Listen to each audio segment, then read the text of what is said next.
Ao vivo. Boa noite a todos e todas.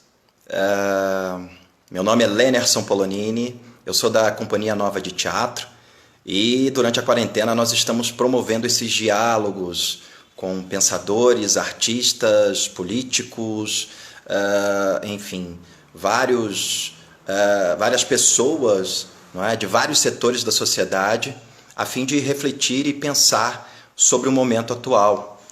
Essa semana nós iniciaremos recebendo o ex-prefeito do Rio, Eduardo Paes. Vamos conversar sobre educação, sobre cultura, sobre os planos, não é, que o Eduardo ele tem para a cidade do Rio e as contribuições que esses planos, esses projetos, eles podem trazer também no âmbito do debate nacional, no âmbito dessa questão da crise, não é?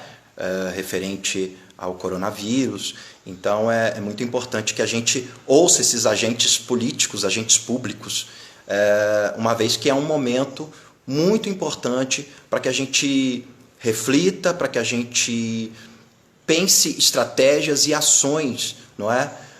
Para poder atravessar essa crise da melhor forma.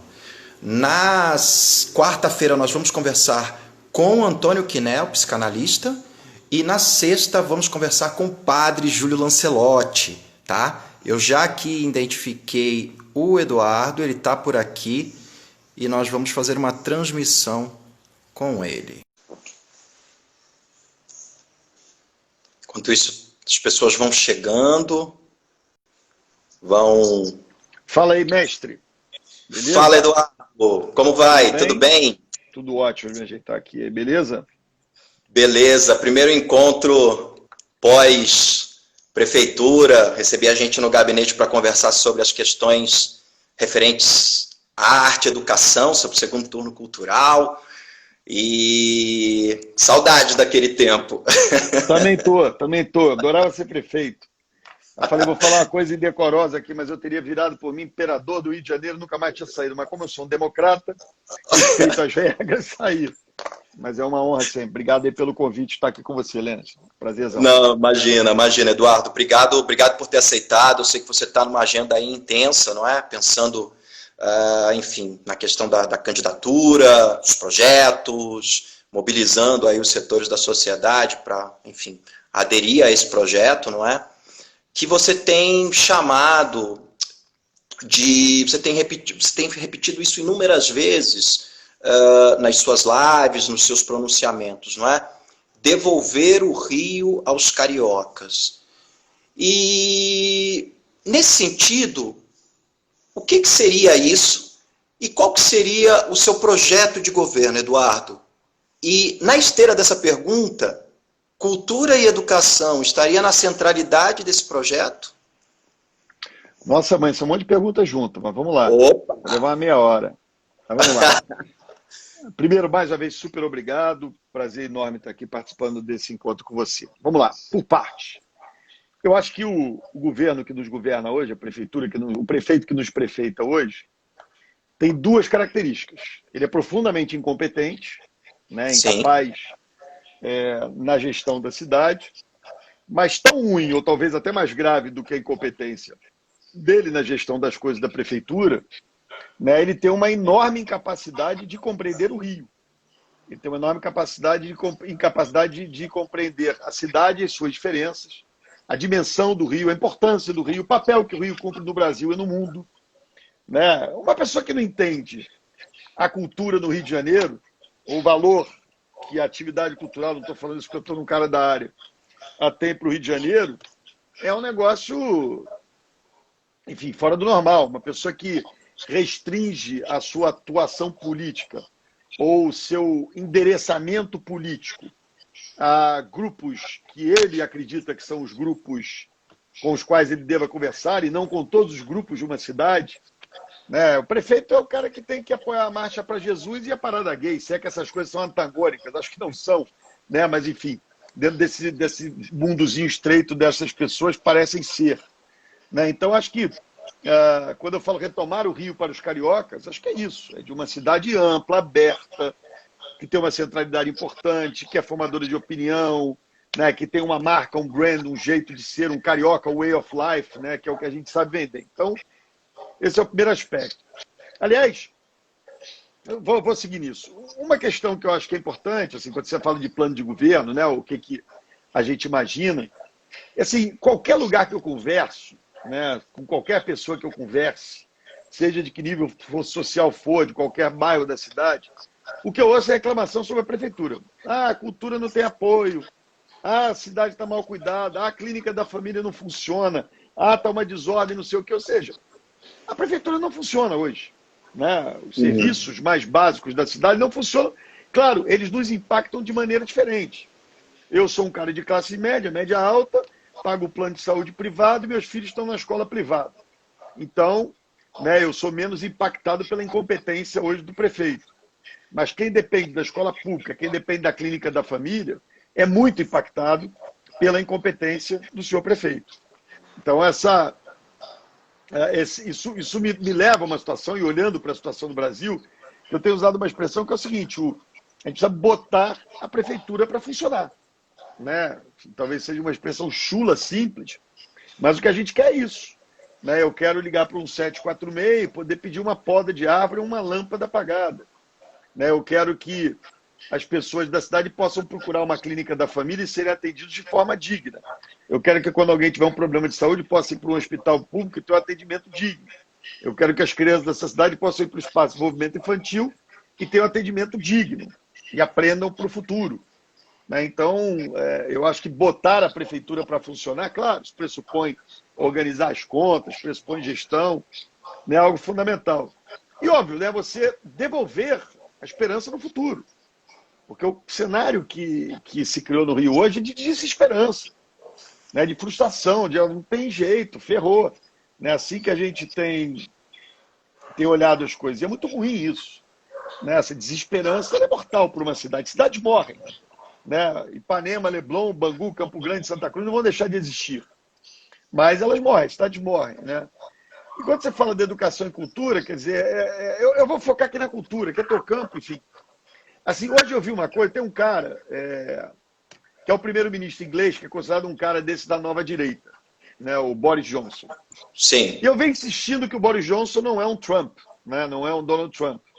Ele é um cara conservador, de direita, mas não é um reacionário horroroso, que não entende. Pô, hoje o Boris Johnson anunciou, sei lá, 1,5 bilhão de pounds, né, de libras esterlinas, que é dinheiro a dar com o pé, para o incentivo ao setor cultural inglês, dada a centralidade da cultura na economia inglesa. Não estou aqui falando do aspecto lúdico, pedagógico, enfim, que a cultura cumpre na vida de todos nós. Né? Não estou nem falando disso. Né? Bastasse as lives dos cantores que a gente sai da depressão e na quarentena, já era suficiente. Mas não estou nem me referindo a isso, estou referindo ao aspecto econômico. Né? Então, um cara que as pessoas confundem como um direitão maluco, conservador, ele não é. Né? Eu conheço ele pessoalmente, então acho que ele é um cara muito inteligente, muito culto. Né? Enfim, apesar de não ter o pensamento progressista, ele tem uma visão do papel importante da cultura. Então, assim, esse papel para o Rio é fundamental. Né? E, assim, essa cidade é o que é, aliás, o Brasil é o que é, por essa produção cultural. E vou dizer uma coisa, senhor Crivella, não necessariamente é que a cultura votou em mim a vida inteira, ao contrário. Né? Enfim, eu em 2002 até acho que na minha eleição eu tive apoio da cultura, mas em 2008 na minha primeira não tive. E dane-se. Quer dizer, dane-se não, prefiro ter. Prefiro os votos da cultura. Mas se não tiver, nem por isso eu vou deixar de investir. Nem por isso eu deixei de fazer tudo que tinha que ser feito. Né? Primeiro, por responsabilidade pública. Eu não posso governar só para quem vota em mim, né, ou para quem votou em mim. E depois pela importância disso para a cidade. Né? Então, assim, a cultura vai ter um papel central. Né? Porque a nossa saída está por aí. Está nessa indústria do conhecimento, né, criativa, né, com essa produção cultural, fora os aspectos todos. A gente sabe que é uma super oportunidade de integração. Quando você fala com o jovem, né, como é que você pega em favelas violentas como as do Rio de Janeiro, em áreas abandonadas, em que a desesperança, né, entre os jovens principalmente é enorme, se você não tiver, sei lá, os editais de ação local para estimular lá os grupos culturais que existem. A gente sabe que a maneira de atrair é no esporte e na cultura. Então, assim, você pode ter certeza que vai ter um protagonismo grande num eventual governo meu. Eu fiquei aqui lembrando, né, dos projetos, e era justamente isso. Eu fiz aqui uma pauta, tá, que eu não sou bobo, e elencando aqui os projetos e as ações, né, que aconteciam. Então, eu lembro que tinha durante sua gestão, tinha uma integração bem interessante ali na gestão do Calil. Eu lembro que tinha uma integração interessante da arte e educação com o esporte, com a educação e cultura. Então, tinha uma atuação bem ampla. Eu lembro que havia projetos, por exemplo, durante as colônias de férias, não é? Que é o momento que a molecada, não é, vai para as vilas olímpicas, fazer suas atividades, participar das gincanas, das brincadeiras, etc. e tal. E a cultura, ela estava ali, representada através dessas atividades, né? Então, isso é muito importante retomar. Né, concordando ou não com o seu governo, fazendo críticas, etc., que as pessoas possam ter, foram 8 anos de muitas realizações na cidade, não é? Dos editais de fomento, das ações locais.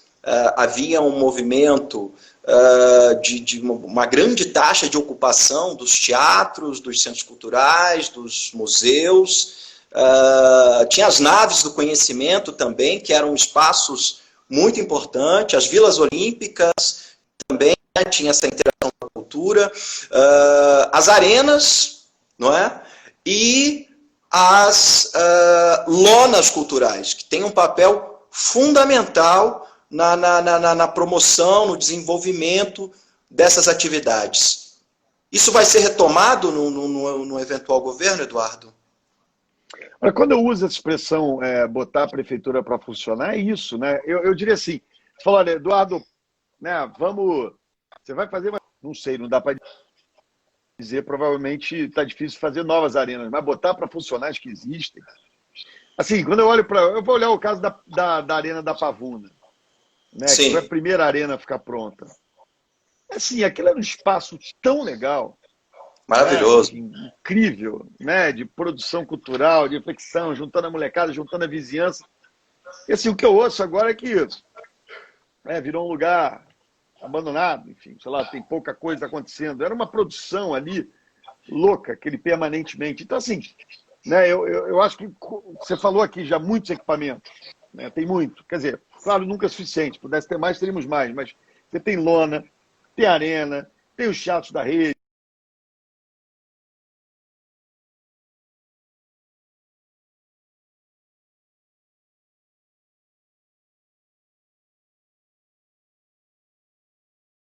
Eduardo, tá me ouvindo? Eu acho que deu uma... Tá. É muito importante que esses equipamentos eles voltem, que a esperança ela volte na cidade, principalmente pela via da cultura, não é? E a cultura que ela está sendo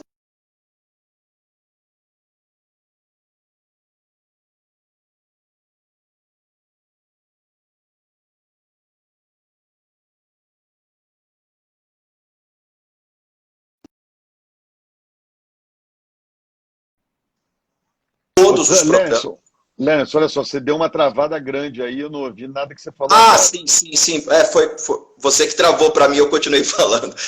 Na verdade, o que é muito importante retomar, não é, esses projetos, programas, colocar tudo para funcionar, porque ficou comprovado que a cultura ela trouxe e ela está fazendo a diferença na vida das pessoas, não é? A arte, em meio a essa pandemia, as pessoas consumindo, não gosto de usar essa palavra, mas as pessoas estão lendo livros pra caramba, vendo lives, assistindo a transmissões de peças online, óperas, lives que alimentam essa questão do pensamento crítico. Você viu que espetáculo a live da Portela no sábado?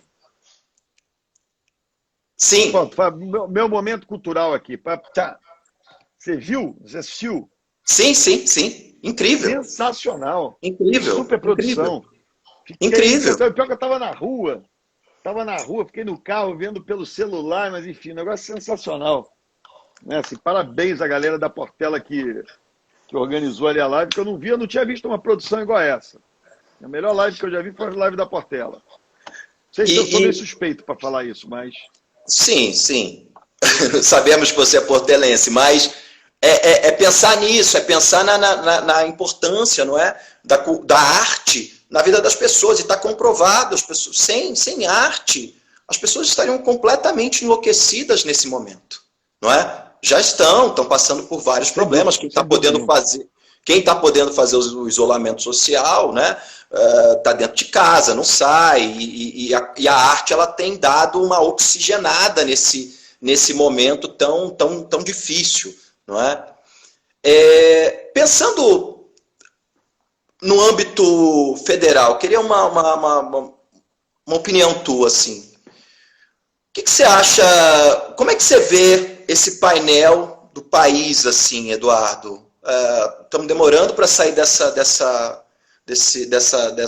pandemia por conta de uma má gestão, má condução dessa crise. Tem as perspectivas do ponto de vista econômico são as piores. Que contribuição você, como gestor, pode dar na cidade do Rio no ponto de vista econômico e também do ponto de vista social, né? Porque essa pandemia ela deixou escancaradas as desigualdades, né? Olha só, vamos lá, Lenilson. Assim, o Brasil está vivendo uma situação... Eu vou aqui falar do econômico desde 2015, 2014. A gente deu uma embicada para baixo. Já foi em 14, mas a Dilma ainda conseguiu segurar ali porque era ano de eleição, tal, então a coisa não degringolou. O resultado veio em 2015 e 2016, quando a gente teve uma queda brutal da economia. Depois, 17, 18, 19, um crescimento pífio. E aí, para completar a lambança, vem essa pandemia. Né? Junto com essa crise, você tem uma crise ética profunda, né? Enfim, com tudo que a gente viu aí, presenciou, uma certa generalização, mas, enfim, fatos incontestáveis se passaram. E, por último, você tem uma crise política, que parece não se encerrar, né? Parece não acabar, em que os extremos passaram a ter o protagonismo, né? E que também gera um ambiente hostil, né? Para quem quer investir, para quem quer acreditar no país, gera um mau humor nas pessoas. Se a gente for olhar, a Dilma era uma presidente mal-humorada, né? O Michel Temer até que era mais, né, mochinho, aquele jeito dele de... Mas aí teve aquela história também, virou um presidente meio pato-manco. E o Bolsonaro também é um cara mal-humorado, né? Acho até que tem tentado, pelo que eu vi nas últimas 2 semanas, deu uma acalmadinha, parou de criar confusão. Então, assim, não há país que aguente isso. Não há.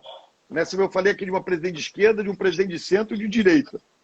Mas não há, porque é uma questão de postura. Né? O presidente da República... Outro dia até encontrei com um deputado que eu sei que é muito ligado ao presidente Bolsonaro, e eu estava dizendo isso a ele, falei, olha, tem que conversar com ele, porque o presidente... Eu sei, quando você é oposição, ok, mas você é presidente, você tem que acalmar o país. Você tem que tentar juntar as pessoas, né? Estabelecer alguma agenda em comum. Né? Não pode ser tudo tiro, porrada e bomba. Né? Tem que ter uma agenda em comum. Não é possível que ele não consiga juntar a esquerda, a direita, o centro, meio em cima e embaixo, como, de certa maneira, lá os tucanos conseguiram na coisa da responsabilidade fiscal, estabilidade da moeda, como depois o PT conseguiu na discussão da desigualdade social. Né? Quer dizer, tem que ter alguma coisa que a gente possa estabelecer agenda comum e o resto briga, faz parte da vida. Assim, é óbvio quando o Rio está no Brasil, nós não estamos fora do Brasil. É óbvio que isso impacta muito aqui. Agora, é óbvio que se você tem um prefeito, e cá entre nós um governador, né? Que tem mais capacidade de diálogo político. Né? Cá entre nós. O Witzel ganhou de mim muito pelo apoio do Bolsonaro. Né? Sim. Então, assim, todo mundo diz, você não perdeu por Witzel, perdeu o Bolsonaro. Ok, beleza. Não tem aqui coração magoado, tudo certo, vamos olhar para frente. Pô, o cara ganha e briga no dia seguinte com o presidente da República, pelo menos ficasse junto, para resolver os problemas do Estado. E ainda tem essa confusão toda agora. Então, assim, são coisas, né, que fazem com que a situação que é grave no Brasil, por tudo isso que eu disse aqui, sejam piores do Rio. Quando o prefeito não tem capacidade de articulação política nenhuma, agora tá, por causa da eleição, parece até que tiro ele já está dando, negócio de tiro de metralhadora, né, virou um bispo atirador, né, enfim. Mas a gente precisa de articulação política, né, precisa de olhar para a cidade e atrair investimentos para a cidade, né, permitir que a cidade olhe para frente. Então, acho que dá para você, claro, de novo, você está num ambiente terrível, você não vai transformar no paraíso. Mas dá para você viver no ambiente hostil e estar melhor. Quero lembrar, em 15, 16, o Pezão não pagava salário no Estado e a Dilma estava sendo empichada em Brasília. E a gente aqui estava andando para frente. Né? Então dá para o prefeito fazer a diferença. Né? Dá para tocar a coisa com mais força, com mais altivez. É muito importante nessa agenda, nesse projeto, não é? Eu volto a insistir porque é um momento muito importante que cultura e educação não dá mais, assim, elas precisam caminhar juntas, não é? E durante a sua gestão, eu lembro que tinha uma coisa muito interessante, eu vou chegar no segundo turno cultural, vou chegar no Ocupa Escola ainda, tá? Mas foi um momento muito importante que cultura e educação conversaram, não é? E atuaram juntas. Então, uma coisa muito bacana que aconteceu foi o projeto Fábrica de Escolas, né? Eu lembro que no segundo turno a gente chegou a atender escolas que estavam dentro desse perímetro, não é, das fábricas e tal. E eu lembro que foi um projeto bem importante e audacioso num certo sentido, porque era uma proposta aí de entrega de mais de 300 escolas, né, com planejamento nas regiões, e todas muito bem organizadas, com auditórios, com espaços de experimentações científicas, com amplitude, não é? Com espaços de fruição. E eu achei isso muito, muito importante. E aí eu fiquei pensando aqui, não sei se você tem esses dados, mas ainda há déficit de escolas públicas, né? E nessa esteira, como é que você pretende retomar esse projeto num eventual governo? E nessa esteira, como é que fica, por exemplo, a valorização e a qualificação dos profissionais, dos professores da educação nesse sentido? Vamos lá, olha só, o Rio não tem déficit de escola pública. O Rio tem déficit se você quiser fazer o que é correto, que é o turno único. Por que a gente precisava fazer mais escola? Porque a gente queria mais tempo a criança dentro de sala de aula. 7 horas aula dia. Isso significa mais português, mais matemática, mais ciências. Ou seja, significa futuro melhor, né? Então, eu vou chamar aqui, para ser mais simples, de horário americano. Aquela coisa que a gente chega 7, 7 e meia, sai 2, 3 da tarde. Esse é o ideal. Se você fizer o turno único, em todas as escolas não há vagas. Por isso, a necessidade da construção de novas escolas, geograficamente distribuídas pela cidade. Quando você tem 2 turnos, tem o turno da manhã e o turno da tarde, aí não tem problema de falta de escola. Você tem na educação infantil, né? E é curioso, porque educação infantil eu tinha um déficit de, sei lá, 60 mil vagas quando entrei na prefeitura, fiz as 60 mil vagas e deixei um déficit de 30. Então, assim, é porque quando você melhora o acesso, põe um espaço de desenvolvimento infantil de qualidade, né? A classe média que está ali pagando escola, ela sai da escola privada e vai para a pública quando ela é de qualidade. Então, você acaba aumentando esse déficit. Então, assim, eu sou fã do projeto Escolas do Amanhã. A gente fez, eu falo isso aqui com o maior orgulho, eu fiz mais escola na cidade do Rio de Janeiro do que o Brizola fez de CIEP. Agora é que o velho Brizola fez CIEP pra caramba. Inclusive, o projeto Fábricas de Escolas leva o nome do Brizola, né? Homenageando o Brizola. Sim. Então, assim, não era exatamente o CIEP tinha aquela coisa de tempo integral mesmo, ele queria que a criança chegasse só saísse no fim do dia. A Escola da Manhã, tinha mais a lógica do turno único, né? Do que o tempo integral por uma questão de custo, de organização. Eu queria fazer algo que fosse sustentável para não pararem depois. Não fui bem sucedido. A gente elegeu um cara tão ruim que começou a fazer 2 turnos em creche, em espaço de desenvolvimento infantil, né? Que é um absurdo por si só. Então não tem jeito. Governar é estabelecer prioridade, Lênin, não tem jeito. Se você prioriza uma área, você tem um problema da gestão, capacidade, então depois de saber priorizar. Né? Então, assim, educação e saúde foram prioridades do meu governo. Né? Vai ver o aumento dos gastos em saúde, o aumento da oferta com clínica da família, com um monte de coisa. Né? E a mesma coisa da educação. Então, assim, hoje eu não sei te dizer, acho muito difícil dizer assim, olha, vamos... A gente, com as 300 escolas, a gente chegava a 40% da rede municipal, né? Ou seja, em torno de 250 mil crianças sendo atendidas em turno único. Né? Para chegar a 100%, você precisava fazer mais. Não era mais 300, não, porque aí você tem na distribuição geográfica um número aí que eu não sei aqui de cabeça quantas eram. Precisava fazer mais algumas, adaptar algumas outras escolas, fazer algumas reformas para chegar a 100%. Isso tem um impacto também na folha, porque você precisa de mais professor. O que é que eu fiz, né, e que eu acho que é uma forma de valorizar o professor? Era permitir a transição do professor. Você tem na rede municipal, tem professor de 16 horas, 22 horas e meia, 40 horas de carga horária semanal. O ideal é o professor de 40 horas. Porque o professor de 40 horas ele pode se dedicar só àquela escola. Ele não fica quicando igual um doido de escola para escola, precisa arrumar 3 empregos.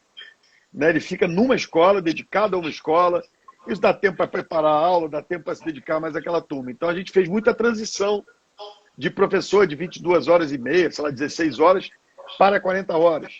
Então isso é uma forma de valorizar o magistério e, claro, dar as condições adequadas. O salário da prefeitura, claro que isso aí pode ser melhor, mas não é ruim. Se for comparar com das outras capitais, com o reajuste anual que sempre teve, o Crivella também acabou com isso. Mas, então você tem caminhos aí sim para a gente, com equilíbrio, fazer. Óbvio, tem que... A gente vive um momento de muita crise, tem que segurar o touro à unha, sentir o que dá para fazer, mas esse é um sonho. Não é exatamente o sonho do Brizola, mas é inspirado no Brizola a gente fazer algo parecido. E pegando um pouco isso que você disse, né, a arte educação ela teve um papel fundamental assim, na sua gestão. Né? Primeiro com o projeto Segundo Turno Cultural, que para mim e para muitos artistas dinamizadores foi uma verdadeira universidade, não é? Universidade primeiro porque a cidade do Rio de Janeiro... Deixa eu só falar uma coisa, Lênin, só um negócio aqui. O Lucas Couto falou que está cheio de foto do Crivella aí atrás de você. Explica para ele que não é, tá? Ah, não, essas daqui são máscaras do teatro, são máscaras gregas. Aqui está a tragédia, a comédia, aqui em cima está a tragédia está aí? Então tá, desculpa, Lucas, tá o Crivella assim, a tragédia está aí. E aqui tem máscaras africanas também, viu? Mas, não é. Desculpa aí, não existir. Não, imagina. E aí, a cidade, né, ela possui um patrimônio lúdico inestimável, né, com uma garotada e uma juventude pulsante nesses territórios. É preciso valorizar, potencializar isso. E, num certo sentido, os projetos de arte e educação, eles traziam essa possibilidade para essa garotada nesses territórios, né? Eu lembro que só no Segundo Turno Cultural eu devo ter formado ali umas 500, 600 crianças. É muito importante isso. E é muito importante que, num certo sentido, um projeto como o Segundo Turno Cultural, que retoma experiências exitosas, né, como foi o caso dos CIEPs do Brizola, você tinha ali o agente cultural. Não é? Essa figura que ia pensar a cultura nas escolas. Isso é fundamental, né? E o Segundo Turno Cultural, ele chegou a atender 150 escolas, ainda que a gente brigasse ali por conta de orçamento, né? A gente formou uma comissão que nós éramos ali uma espécie de guardiões assim, do projeto, tanto acreditar nesse projeto, né? E tentamos, inclusive, depois com o Crivella, mas não teve nenhuma conversa nesse sentido, não é? Não tem visão estratégica da cidade. E numa outra ponta, o que eu acho que foi super bacana, né, porque o Segundo Turno Cultural ele era um projeto de governo, foi um projeto criado por você, não é? E que tinha tanta importância que ganha adesão da sociedade civil, não é? No sentido de gerir informalmente esse projeto, não é? As nossas comissões, nós fazíamos reflexões profundas sobre o impacto do projeto. Pra você ter uma ideia, tem teses. A Adelaide, por exemplo, ela escreveu uma tese E um dos capítulos é o segundo turno cultural e a importância da arte e educação nessas comunidades. Numa outra ponta, nós tínhamos o Ocupa Escola, não é? E que surge também, né, de um desejo ali da sociedade civil, dentro surge daquela... de uma pressão desgraçada de 2013. Exatamente. Toda. Mas que bom, mas isso é uma qualidade para um gestor, claro. Entendeu? Levar porrada, ouvir, reconhecer e aderir aos projetos que têm a importância para a cidade, não é? Eu busquei, Léo, só te interromper, eu busquei fazer isso muito em 2013, cara. Sim. Porque aquela história tinha acabado de ser reeleito, de repente vai um mundo reclamando da gente, você fala, pô, eu não posso estar o certo aqui e o resto do mundo errado. Vai ver que tem alguma coisa para ajeitar. Então eu fiz muito isso mesmo. Desculpa aí interromper. Não, claro. Mas isso eu acho que você também foi aprendendo na prática, não é? Foi tomando as porradas e, no certo sentido, você teve a humildade de refletir sobre, de chamar para conversar. Eu acho que é muito importante. Quando você tem participação da sociedade civil nas decisões, você gera um debate muito mais qualificado e, portanto, você gera projetos muito mais importantes e transparentes para a cidade, não é? E aí eu vou falar do Ocupa Escola, que eu acho que isso é muito importante. A gente tinha um segundo turno cultural que atuava no contraturno escolar, então era um braço da educação, não é? No processo de educação mesmo dessa garotada. E, por outro lado, você tinha o Ocupa Escola, não é? Criado aí pelos meus colegas Marcos Galinha, pela Verônica, Fátima Verônica, pelo Mauro Marques, enfim, todo o pessoal ali do Reage Artista, que é uma ideia também formidável, porque você partir da ideia de que toda escola é um centro cultural, você transforma esses equipamentos também em espaço de cultura, claro, em espaço de pensamento, em espaço de fruição, de arte, de desejos, da construção do simbólico, que é muito forte na cidade do Rio de Janeiro, que está completamente apagada nesse momento, não é? Apagada do ponto de vista da administração, porque elas estão pulsantes nessas comunidades. A minha pergunta é, num eventual governo, é possível nós retomarmos esses projetos, Eduardo? Olha só, primeiro assim, você me despertou um sentimento de saudade do Reage Artista. Olha que coisa louca. Eu nunca pensei que eu fosse dizer isso. Tá aí, tá todo mundo aqui do Reage Artista. Cadê Fátima, Marcos, Mauro? Tá todo mundo boa por aí? Sinaliza galera aqui. Boa. Galera boa demais, mas só falar para quem não sabe o que é o Reage Artista, que tem uma galera que não sabe, na verdade o Reage Artista começa antes do negócio de 2013, ali das marchas de junho. Né? Eu me lembro quando a gente foi inaugurar o MAR, gente, o Museu de Arte do Rio. Eu lá com a Dilma, presidente do Brasil, cheio, estava todo mundo convidado, negócio chique pra caramba. Esses desgraçados foram para a porta do Museu de Arte do Rio, fazer um barulho desgraçado que ninguém conseguiu ouvir o discurso de ninguém, reclamando. Então, assim, a Fátima aí já tá na área aí. Mas, enfim, então depois...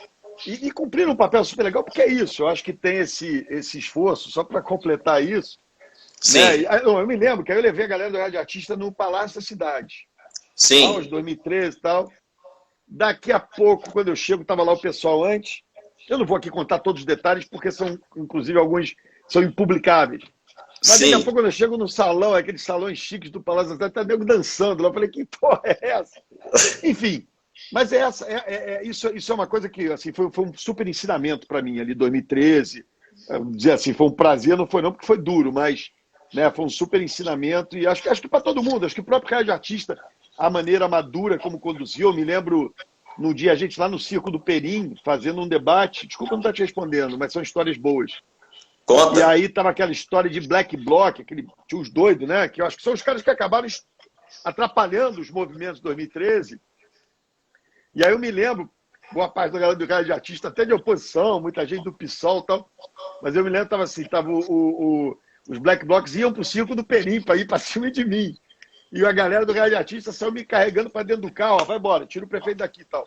Então, assim, é isso, é esse diálogo civilizado, né? Enfim, com protesto, com dureza, isso mesmo, a autoridade tem que ouvir uns gritos de vez em quando, porque senão não presta atenção, mas esse diálogo é que é muito legal, né? Isso é que vai fazer a cidade melhorar, que vai fazer o Brasil melhorar. Né? Então, é um pouco aquela história que saudade quando o rádio artista me xingava, quando eu podia xingar o rádio artista, né? Porque é isso que a gente quer para o Brasil. Né? Discordar, tal, enfim, não é nada pessoal, né? Tem visão de mundo diferente e avança. Então, só para destacar isso aqui. Mas o que eu queria dizer é o seguinte, é claro que tem espaço para isso. Né? É claro que tem espaço para essas iniciativas, porque é o papel de cada um na sociedade. Né? O papel do movimento cultural, de uma parte da cultura, acho que a cultura tem que ser sempre disruptiva mesmo, provocadora, despertar no jovem essa indignação, essa vontade de construir um país melhor. Né? Se for aqui papai e mamãe, não dá, entendeu? E é o meu papel também, não peça para mim para eu ser tão disruptivo assim. Né? Eu tenho que olhar para a sociedade, mas como um todo. Então, eu acho que quando a gente tem espaço para cada um cumprir o seu papel, né, com as provocações dentro do limite civilizado, republicano, que é o que a gente sempre quer, né, e eu tenho certeza que essa boa oposição também quer, né, que a gente faz. Então é óbvio que há espaço para o... Né, como é que é o nome do projeto da artista nas escolas? Ocupa Escola. O Ocupa Escola. O nome já diz tudo. Esses loucos ocuparam as minhas escolas municipais. Oficiais, e não tinha santo que mandasse. Se não era uma coisa patrulhada, ó, viraram oficiais, não. Né? Quer dizer, e é assim que a gente quer. Né? Assim que a cidade vai evoluir, assim que as pessoas vão aprender. Então, enfim, vamos abrir muito espaço para isso. Eu estou doidão para o Rio ser contraponto de novo dessas maluquices que estão surgindo no Brasil hoje em dia, entendeu? Essa visão, sabe, tacanha do papel do Estado, preconceituosa contra todo mundo, entendeu? Assim, é um barato. Se esses governantes soubessem como é bom ter oposição interessante, eles teriam mais oposição, entendeu? É uma burrice.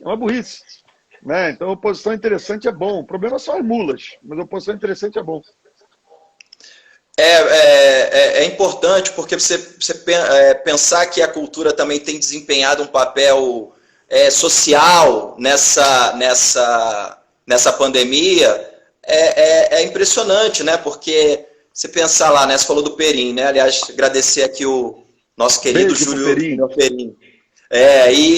Por exemplo, o Circo Crescer e Viver está fazendo um trabalho formidável, ajudando famílias, não é? Distribuindo comida, distribuindo...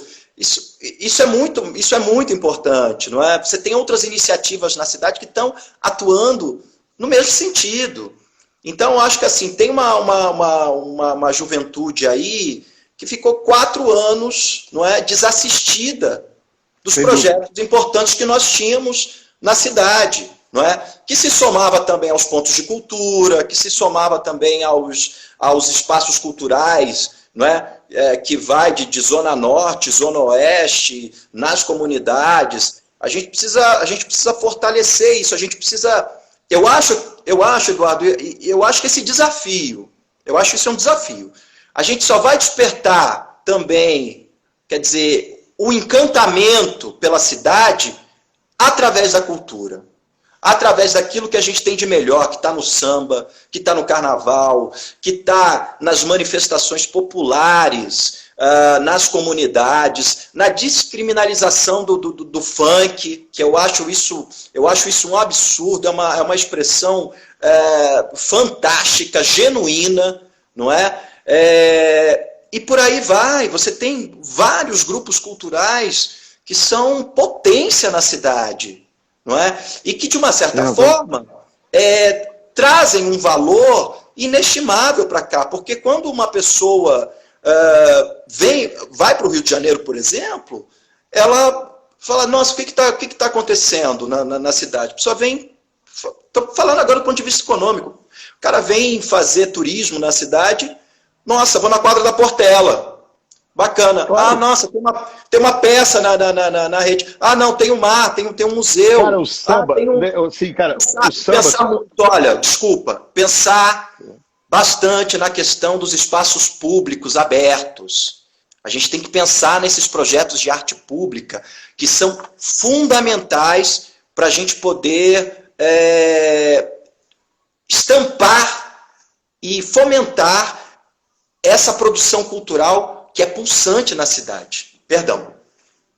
Não, eu quero dizer o seguinte, eu acho que as escolas de samba, elas cumprem um papel que até em algum momento também os clubes de futebol do subúrbio cumpriram, infelizmente, eles perderam importância. Você tinha o Campo Grande com o Ítalo Delcima, você tinha Olaria com a Bariri, você tinha o próprio Bangu, quer dizer, clubes do subúrbio da cidade, da Zona Oeste, da Zona Norte, que tinham um protagonismo maior, né? Mas eles geram uma mobilidade social incrível, no sentido de deslocamento pela cidade, uma mobilidade geográfica, vamos chamar assim, não vamos chamar de mobilidade social.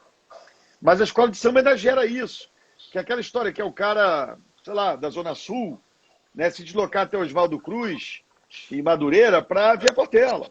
Sim. Né? Vai na Serrinha, vai a Madureira para ver o Império, né? Ou vai na casa do Jongo, na Serrinha, quer dizer, ou vai para Bangu para ver a Mocidade. Né? Quer dizer, isso gera uma mobilidade, de novo, que não é uma mobilidade social, mas é uma mobilidade geográfica mínima na cidade, que integra a cidade, que é muito importante. Quer dizer, as escolas de samba cumprem esse papel. Aliás, as manifestações culturais cumprem esse papel. É importante dizer, eu sempre disse isso, ó, não tem jeito. Você vai sempre ter, em qualquer lugar do mundo é assim, você vai ter um protagonismo dos centros e áreas mais nobres com os grandes espetáculos. Faz parte. Né? Nenhuma cidade do mundo, nem Paris, nem Londres, nem Nova York, vai ter em todo lugar uma produção cultural, né? Grandes shows. Não é. Os grandes espetáculos vão estar concentrados em outras áreas. Mas isso não impede que você tenha produção cultural de qualidade por toda a cidade, por todo o território. Não é isso. A Arena da Pavuna é o quê? É a produção cultural de qualidade. É espaço de qualidade. O Imperator, o simbolismo do Imperator. Né? Pegar a capital da cultura na Zona Norte, no subúrbio, encostado na Dias da Cruz, né? Um teatro de enorme qualidade, um centro cultural de enorme qualidade. Né? Então, acho que esse é o papel. A Zona Oeste precisa disso. Né? Quer dizer, a gente ficou na Arena, mas tem um Imperator na Zona Oeste, eu não vou aqui nem ficar, porque eu fico cheio de ideia aqui, mas não sei se vai ter dinheiro para essas coisas todas, mas eu queria muito fazer o Imperator da Zona Oeste, entendeu? A Zona Oeste precisa do seu centro cultural parrudão, de muita qualidade, né? Então, assim, eu acho que... Aonde seria na Zona Oeste? Não vem... Não vou falar isso não, porque não é promessa, depois bota na minha lista de promessa aí. Mas spoiler. Vai ter dinheiro para isso. Não vou fazer promessa nenhuma disso, não. Vamos botar para funcionar o que tem, pelo amor de Deus, não me deixa eu me empolgar, nós não começa a querer explodir as coisas. Não me inspira, não. Ué, mas é para inspirar, essa conversa é para isso, um diálogo é para isso. Não, mas se não começa a gente arejar as ideias e pensar projetos, pensar futuro. Senão eu começo a implodir viaduto, aí não faz comigo. Não pode. Mas eu acho que é isso, eu acho que tem esse... grande. Eu acho que é isso, eu acho que esses espaços, principalmente os espaços, né, que a gente chama de espaços periféricos no subúrbio, esses espaços eles precisam voltar a ser potencializados. E precisa ter editais também para precisa voltar com as ações locais, precisa ser mais amplo, precisa chegar em mais pessoas. Eu acho que uma das questões importantes para a gente debater referente à questão dos fomentos é essa distribuição, fazer com que esses recursos cheguem em toda a cidade, para a gente ver produção cultural em toda a cidade. E isso é importante. E nesse sentido, as escolas elas vão ter um papel fundamental. As escolas, eu lembro que eu fui num Ocupa Escola, por exemplo, num sábado, não me lembro, uma escola da Zona Norte, não sei se era na Tijuca, não sei se era na Pavuna, mas eu lembro que a escola estava lotada, um sábado à tarde, com várias manifestações culturais, e não só manifestações culturais que vinham de fora para se apresentar ali, mas havia uma valorização do artista local. Então, isso é muito importante. Então, você transforma a escola num espaço de pensamento, num espaço de cultura, num espaço de arte, num espaço onde as pessoas também se sentem se sentem donas daquilo no melhor sentido. Você fala assim, nossa, a escola ela pode ser um lugar super legal. Ela deve ser um lugar muito legal, não é? Então, é nesse sentido que eu acho que vai ser importante, Eduardo, criar ações, e aí tem questões também de ordem burocrática, que eu acho que elas precisam ser enfrentadas. Não é? Então, quando eu falo na questão do acesso, por exemplo, às vezes um prêmio ele chega nas mãos do produtor, mas o produtor ele não pode comprar uma agulha, porque no projeto ele falou que era uma agulha. Mas durante o processo de criação, ele não quer mais a agulha, ele quer fazer um botão. Entendeu? Ele quer fazer uma outra coisa e não vai deixar de entregar aquilo que estava prometido. Aí você vê o sofrimento do poder público, de governo, como é que a gente apanha. Muitos desses casos aí de escândalos que as pessoas veem é isso, né? Enfim, se apanha por umas coisas que é muito, muito rígido.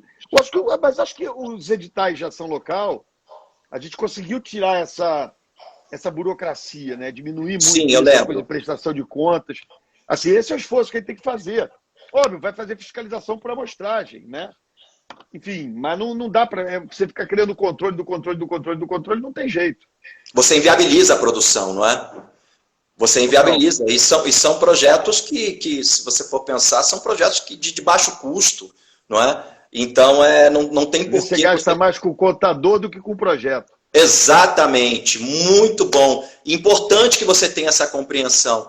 Porque também era a mesma questão, por exemplo, na educação. Não é? Eu lembro que o pessoal, tanto do segundo turno cultural, não sei se a Gisele Lopes está aqui, a Gisele fazia uma gestão maravilhosa do segundo turno, e era uma loucura assim, para fazer as contratações, então, às vezes, demorava 3, 4 meses para você poder oficializar, por exemplo, uma oficina numa escola. Então, acho que isso a gente precisa enfrentar. Várias prefeituras no Brasil todo conseguiram enfrentar isso de uma forma responsável e conseguiram diminuir esses impactos burocráticos. No Ocupa Escola, idem. Eu lembro que o pessoal ficava ali 3, 4 meses para poder efetivar o contrato.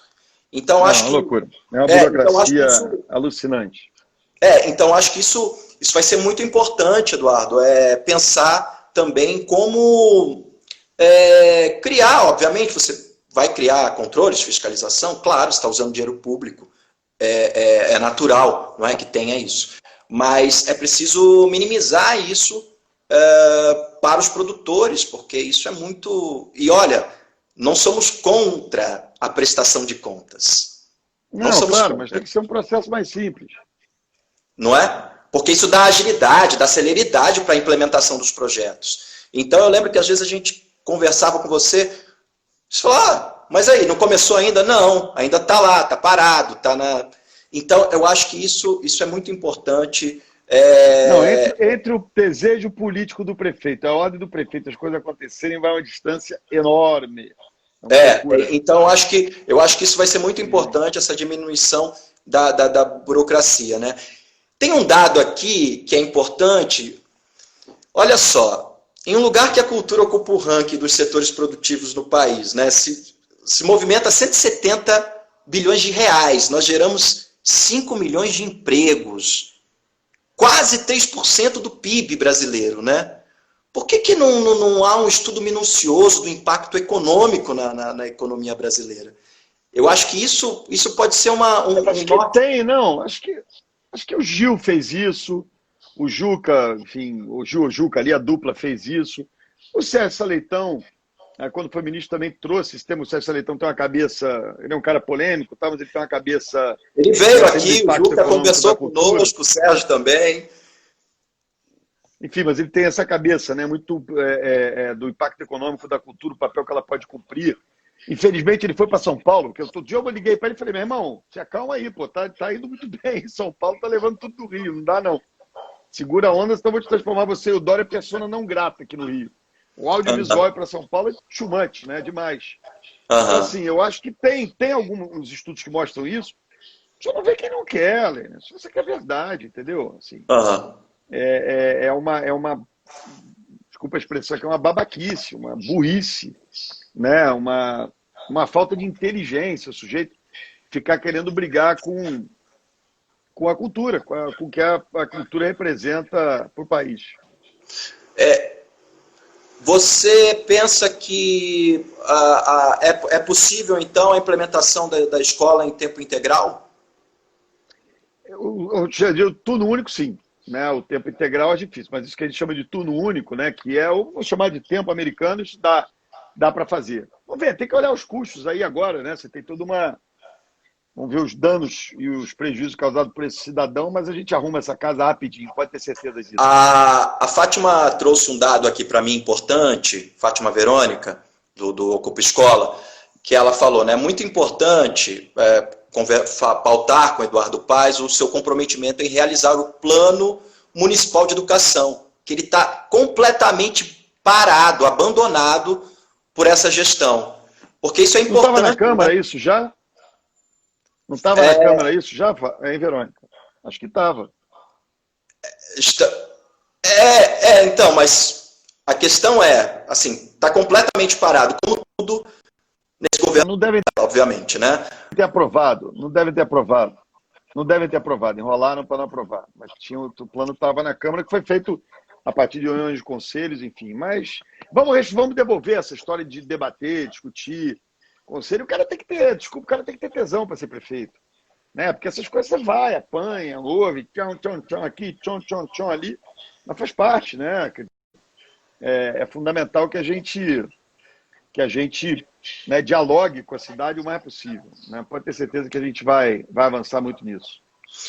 Isso é muito importante, assim, e eu não sei se você... Eu quero dar uma olhada aqui nos comentários, nós temos ainda aqui mais 8 minutos, fora o Fora Crivella. Na verdade, eu tenho um Zoom agora às 9 horas. Eu já estou aqui na minha tudo bem, tudo bem. Eu faço um Zoom, depois um live com um Zoom, e depois uma live e uma Zoom. Você sabe que quer voltar a ser prefeito do Rio, vai ser isso. Até meia-noite tem expediente. Então tem que marcar presença. Sabe que esse negócio do Zoom tem uma coisa interessante? Porque agora a reunião presencial é todo mundo de máscara, né? É um horror. Sim. Aí você não sabe se o cara tá te rindo, tá com cara de puto pra você, tá te mandando um animo, você não sabe.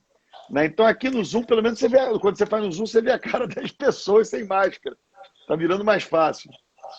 Mas isso, de uma certa forma, pode agilizar, por exemplo, os processos na administração pública também, não é? Sem dúvida, não tem a menor dúvida. Isso vai ser adotado.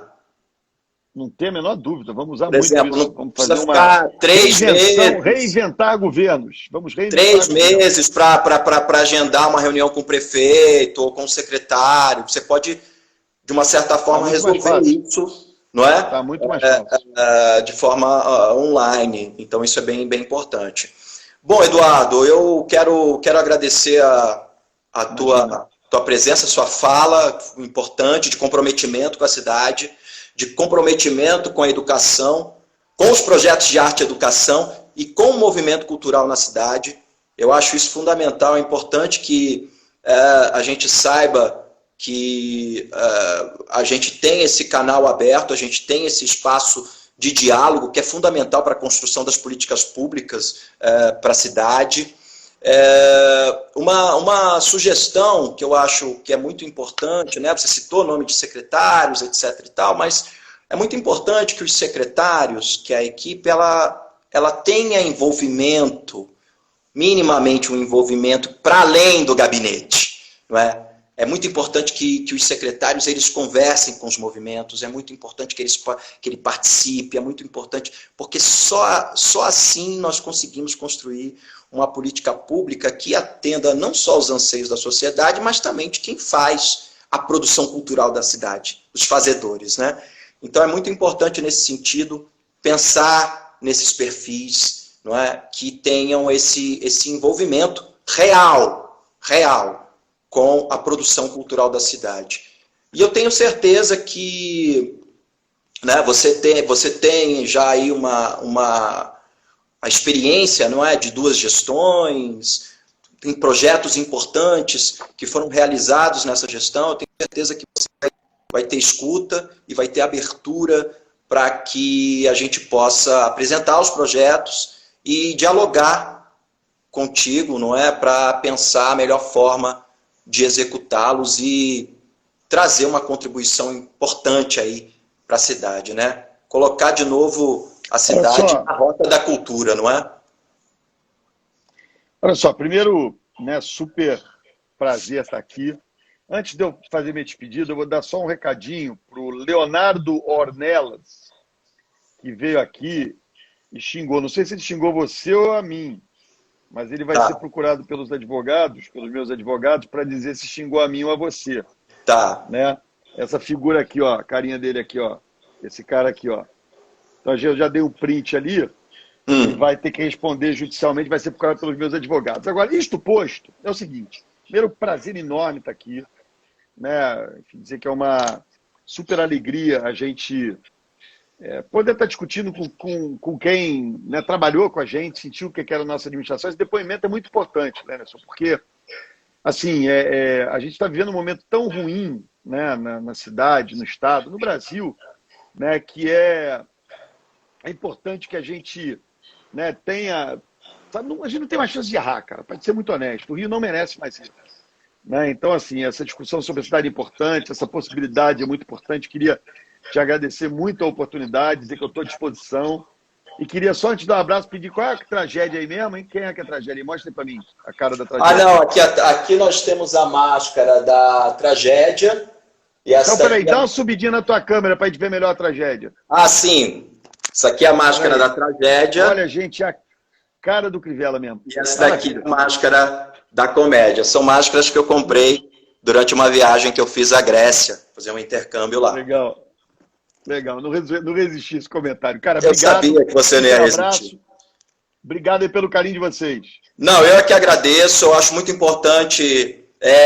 Eu quero reafirmar aqui o compromisso aqui do Eduardo. O pessoal do Ocupa Escola que está aí pode esperar, se o Eduardo está com a escuta e com as portas abertas aí para a gente debater. Não, mas eu não vou atender de primeira não, que eu estou com saudade do protesto. Eu quero que vocês me xinguem um tempo, aí depois eu atendo. Pronto. Tem que ter protesto, tá certo. Tem que ter um protesto, senão não tem graça. O Marcos Galinha, ele está aqui. O Marcos Galinha, ele está aqui. Ele é ótimo para organizar esses protestos. Então, Galinha, tô com saudade de você, Galinha. Vem protestar, Galinha. Não tem problema.